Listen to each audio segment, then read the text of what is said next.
Good evening बच्चों। पिछले class में हम लोगों ने पढ़ा था इलेक्ट्रिसिटी के क्या क्या एप्लीकेशंस हैं, इलेक्ट्रिक करंट क्या होती है, चार्जेज, डायरेक्शन ऑफ करंट के बारे में। एक और डायरेक्शन ऑफ करंट में याद रखना आपको, positive terminal to the negative terminal. उसके बाद आपको न्यूमेरिकल बताया गया था। दो तरह का फॉर्मूला हम लोगों ने डिस्कस किया था, एक न्यूमेरिकल भी सॉल्व करके बताए थे। इलेक्ट्रिक सर्किट, एक closed end continuous path. Close यानी बंद होना चाहिए, कंटिन्यूअस यानी निरंतर, कोई गैप ना हो। जैसे एक सर्किट है हमारे पास, रेजिस्टेंस है, इसमें ये रेजिस्टेंस का सिंबल है, ये बल्ब का सिंबल है, ये स्विच है, ये बैटरी है। तो ये जो इलेक्ट्रिकल कंपोनेंट्स हैं ये सर्किट के अंदर होती है। जैसे घर में बल्ब जल रहा है, रेफ्रिजरेटर चल रहा है, सभी सर्किट में काम कर रहा है। सर्किट में हर एक की हो सकती है करंट की डिमांड अलग अलग हो। तो एक closed end continuous path of an electric current is called electric circuit. आज पढ़ना है पोटेंशियल डिफरेंस। सबसे पहले इलेक्ट्रिक सर्किट आपको बताए, याद रखना है डिफिनीशन। और ये पोटेंशियल डिफरेंस, इलेक्ट्रॉन मूव। जैसे हम लोग कहते हैं कि जैसे मोटर चली, नल के अंदर पानी आया, यानी पाइप में क्या फ्लो कर रहा है, वाटर। उसी तरह किसी भी वायर में इलेक्ट्रॉन फ्लो करता है। और आपको बता चुके हैं कि direction of current is opposite to the direction of flow of electrons. तो इलेक्ट्रॉन कब मूव करेगा, जब इलेक्ट्रिक प्रेशर डिफरेंस होगी। जैसे ए से बी जाना है इलेक्ट्रॉन को, तो प्रेशर डिफरेंस होना चाहिए। तो कह सकते हैं how much energy is required to carry one, यानी unit charge. Unit positive charge आपको कैरी करना है ए से बी। यूनिट पॉजिटिव चार्ज कहने का अर्थ है कि 1C।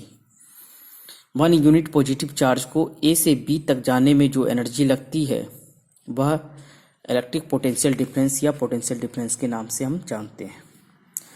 फिर फर्स्ट फार्मूला आ जाएगा। पोटेंशियल डिफरेंस को हम रिप्रेजेंट कैसे करते हैं, कैपिटल V के द्वारा। उसी तरह इसकी यूनिट क्या होती है, वोल्ट। यानी एक ऐसा क्वांटिटी है पोटेंशियल डिफरेंस जिसकी यूनिट भी V और रिप्रेजेंटेशन भी capital V। V equal to 12 volt मान लो। एक सबसे पहले फॉर्मूला आया V equal to W/Q। V क्या है, पोटेंशियल डिफरेंस, वोल्ट है यूनिट इसका। वर्क क्या है, W वर्क, जूल यूनिट है इसका। Charge C। भी 12 वोल्ट दे रखा है, क्यों 2C दे रखा है, तो W निकालना है। तो आपको बोले हैं कि मॉडिफाई करना है, V इक्वल टू W/Q, तो W equal to V into Q, तो 12 को 2 से मल्टीप्लाई करोगे तो 24 जूल। ओम्स लॉ सबसे इंपॉर्टेंट लॉ इस चैप्टर का, 3 मार्क्स में आता है। ओम्स लॉ में 3 चीज़ आपको याद रखना है।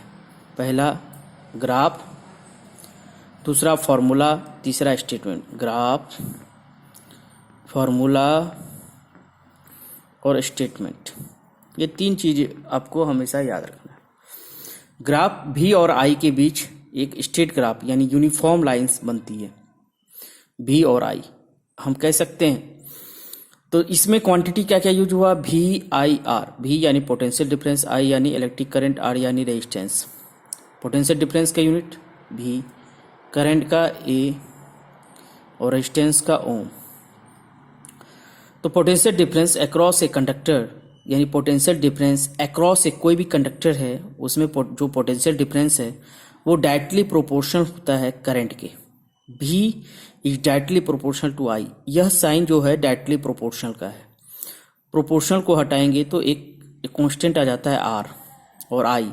तो I अगर V equal to R I, तो I equal to V upon R। इसी तरह R equal to V upon I। सारी क्वांटिटी याद रखना है। V potential difference, R resistance, I current. Resistance एक नया टर्म आया। Resistance is a property of material of conductor which opposes the flow of current through the conductor.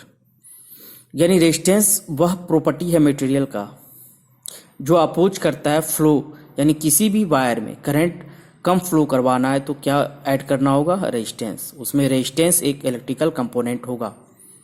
Unit इसकी ओम, OHM ओम, या इस तरह से भी साइन आप बता सकते हो।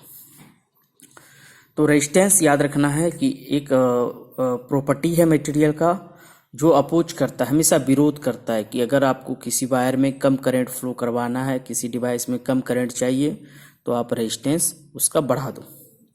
इसमें एक ओम्स लॉ में याद रखना है कि टेम्परेचर हमेशा कांस्टेंट रखा गया है, टेम्परेचर वेरी नहीं करे तब यह फॉलो होगा।